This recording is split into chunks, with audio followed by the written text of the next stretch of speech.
Bendiciones, bendiciones de gran manera al pueblo de Dios, mis hermanos escogidos ante la fundación del mundo. Aleluya. Bienvenido una vez más al Ministerio Internacional, Teológico Internacional, la Mente de Cristo. Hoy vamos a dar la segunda clase, a recibir la segunda clase sobre el pedir perdón. Pero antes de entrar a la clase quisiera comentar algo. Hace alrededor de un año, más o menos, vi por las redes sociales una entrevista que le hicieron al hermano Sugel Michelet. Este hermano, que es pastor en la República Dominicana, le preguntaron que si a una persona se pasaba toda su vida pecando, fornicando, mintiendo, asesinando, violando niños, una persona de ese calibre, tan mal calibre, se pase toda su vida así y al final de sus días le pida perdón a Dios, le dijeron a Sugel Michelet que si esta persona era perdonada. Sugel Michelet, sin tener en cuenta muchas cosas de que Dios ha revelado en su palabra, dijo que sí. No tuvo en cuenta muchas cosas que Dios ha revelado en su palabra. Este hermano como que dijo un sí rápido. No pensó bien la respuesta, ¿ok? Pues ya ustedes saben lo que estoy queriendo decir, ¿no? Yo ahora, por ejemplo, soy tremendo pecador, un asesino grande. Y al final de mis días me van a matar, me van a fusilar o voy a morir. Y entonces digo, me voy a arrepentir, no sea que sea verdad lo del paraíso, lo del infierno, y para que Dios me perdone. Esta es la pregunta que le hicieron a Sugel, al hermano. Y el hermano dijo que sí, que Dios lo perdonaba. Pero, repito, no tuvo en cuenta algunas cosas que nosotros sí vamos a tener en cuenta hoy, ¿ok? Por eso quise terminar esta clase, este estudio, con la cruz de Cristo y el hermano que murió al lado de él. No digo el ladrón que murió al lado de Cristo, no, yo digo el hermano, porque fue un hermano mío que murió ahí. Ahí no murió ningún ladrón, fue perdonado. ¿Hasta cuándo vamos a seguirle diciendo ladrón? ¿Ok? Pues vamos a la clase. El tema de hoy es sobre pedir perdón, como ya dije. Pues la clase pasada recordamos y otros aprendieron que a este Dios le plació desde ante la fundación del mundo que nosotros, sus hijos, después de arrepentirnos de todo corazón de algún mal que le hayamos causado a él o a un hermano en la fe o al prójimo, le pidiéramos perdón y no disculpa como algunos hermanos hacen. Discúlpame, lo siento, no, es perdón. La palabra perdón es una palabra santa, es decir, apartada, escogida por el Padre y por el Hijo. La palabra perdón tiene poder y autoridad cuando la usamos de todo corazón. Tiene poder y autoridad cuando la utilizamos de todo corazón. Tiene poder para restaurar, unir, edificar, sanar, dar paz. Amén. La palabra perdón tiene autoridad porque fue el Padre y el Hijo los que la dieron a sus hijos. Salió de sus bocas. Amén. Perdón de todo corazón solo lo pedimos los hijos de Dios. Para el mundo le es imposible pedir perdón y que no se les quede en su corazón algo de resentimiento, de dolor o de pena. ¿Ok? Solo naciendo de nuevo con un corazón nuevo de carne y no de piedra, podemos arrepentirnos y pedir perdón de todo corazón. En otras palabras, solo en Cristo y con Cristo recibimos ese don, esa dádiva, ese regalo de arrepentirnos. Ningún hombre o mujer sobre esta tierra nace con ese don, con ese regalo.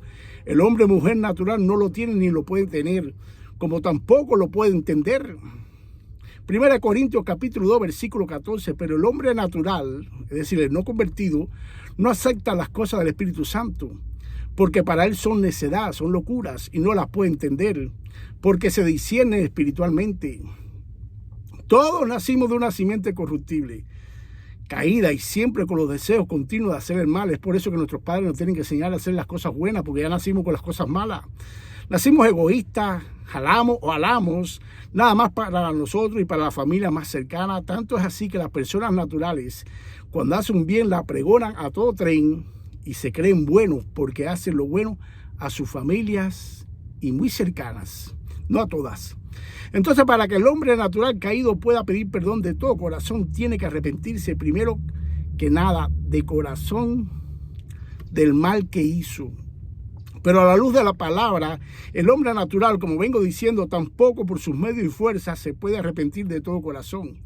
Tiene un corazón de piedra y para él las cosas que pide Dios son locuras. Entonces, hermanos míos, es Dios el que tiene que intervenir en el hombre natural y hacerlo nacer de nuevo. Y la herramienta que Él ha diseñado para hacer nacer de nuevo a esta criatura rebelde es mediante la predicación de la palabra. Amén. Solamente por medio de la predicación de su palabra le entra la fe a la persona. Romanos capítulo 10, versículo 17. Así como la fe es por el oír y el oír por la palabra de Dios.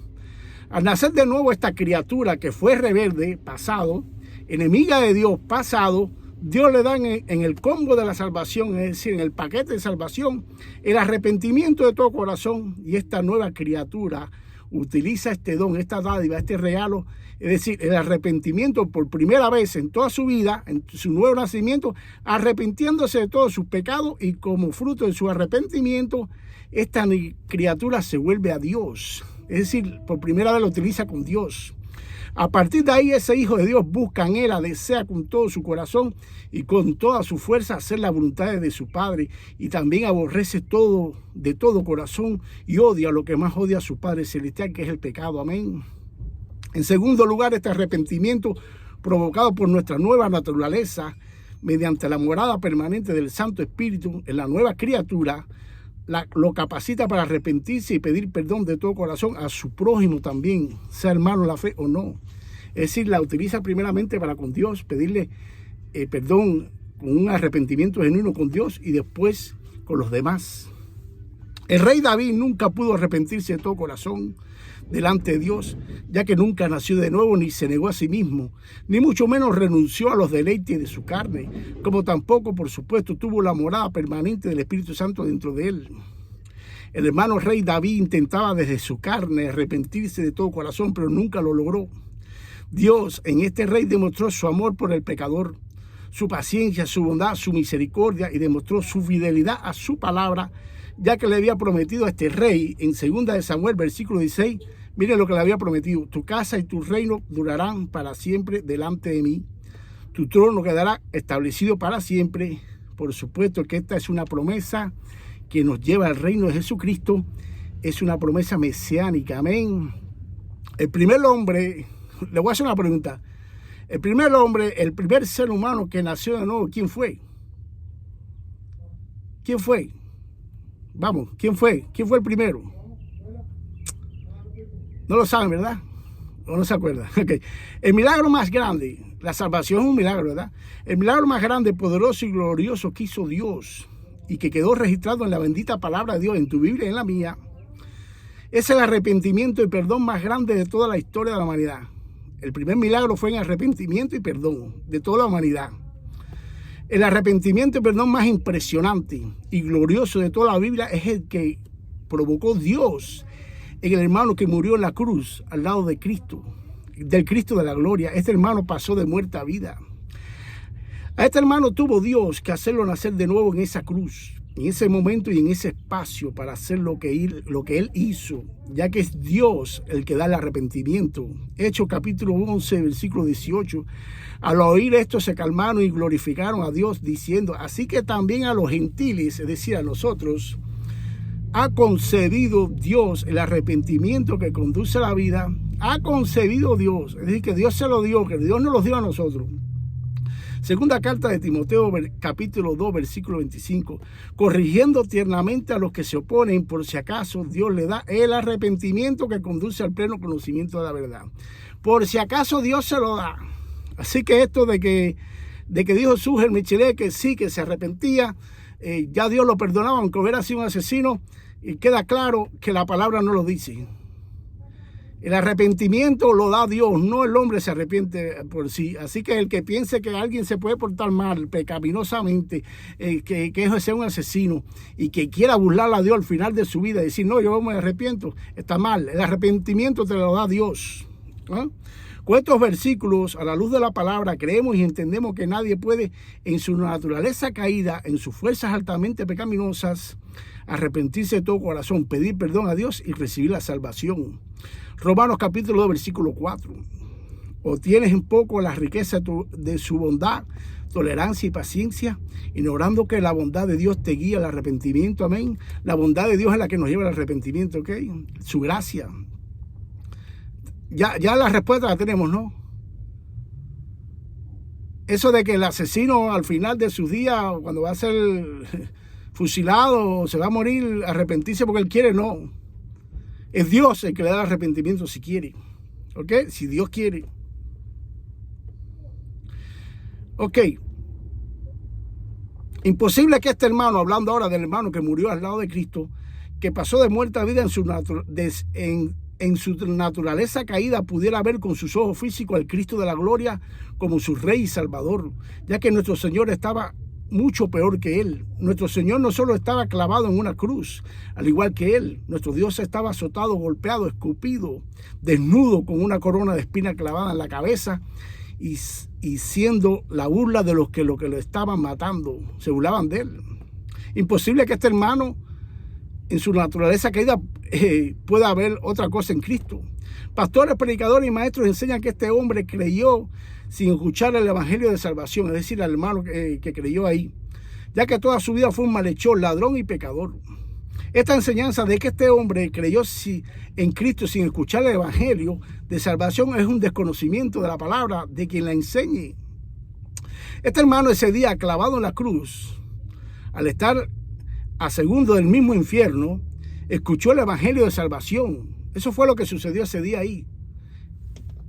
El de los dos ladrones que creyó, escuchó el mensaje de salvación. ¿No me creen? Miren esto. Vamos a Lucas capítulo 23, versículos del 35 al 43. Y el pueblo estaba mirando, y aún los gobernantes se burlaban de él, diciendo: a otros salvó, sálvase a sí mismo, si este es el Cristo, el escogido de Dios.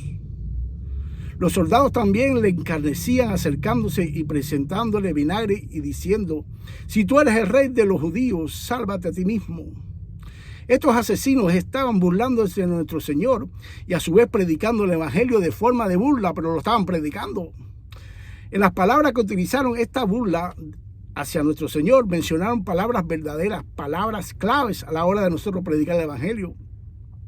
A otros salvó, miren las palabras, a otros salvó, sálvase a sí mismo, si este es el Cristo, el escogido de Dios, si tú eres rey de los judíos, sálvate a ti mismo.